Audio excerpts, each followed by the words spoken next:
ada surprise untuk Syafiq ni. Syafiq, ini saja yang mampu berikan. Kamu tahu, kasut ni ibu jumpa di jalan. Ibu ambil bawa pulang. Ibu bersihkan, ibu jahit semula. Semua untuk kamu, Syafiq. Ibu nak kamu gunakan kasut ni dengan sebaiknya. Ibu harap impian kamu akan tercapai. Weh kawan-kawan, tengok ni. Aku dah ada kasut baru. Ibu aku yang bagi. Maknanya esok boleh aku ikut korang pergi selection. Aku mesti berjaya. Macam ni ke nak berjaya? Kalau tengok aku pakai kasut boot berjenama Puma, sekali aku tendang, confirm melencong masuk ke dalam gol. Kau mampu ke Syafiq? Kau tak mampu Syafiq. Kalau aku jadi kau, aku tak datang sini dengan kasut buruk kau ni. Woi Jul, kau tak payah nak hina member aku lah. Dah lah Syafiq, kau jangan peduli si Jun. Pelagak betul. Kau jangan risau Syafiq. Aku rasa kau boleh berjaya esok. Kau mesti ambil benda ni. Kau ambil je benda ni.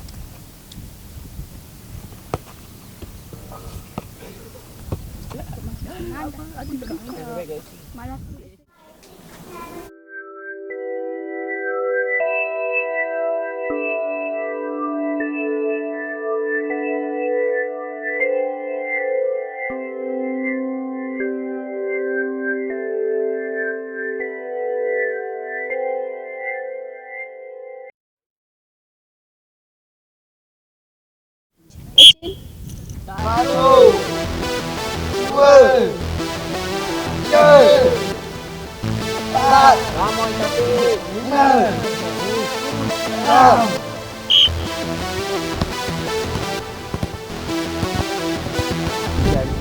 Angkat diri. Okey. Ah.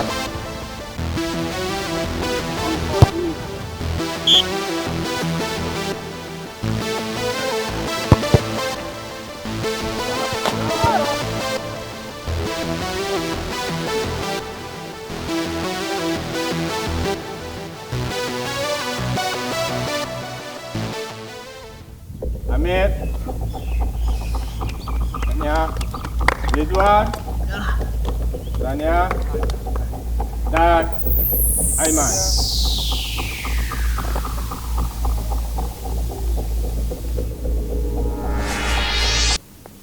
Coach.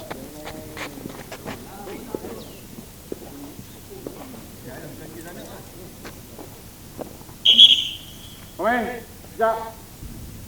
Amir dan Rizwan, maaf kamu terpaksa saya singkirkan kerana keputusan ICT kamu adalah positif kerana mengambil barang yang terlarang. So, pemain yang terpilih ialah Syafiq dan Farid. Tahniah.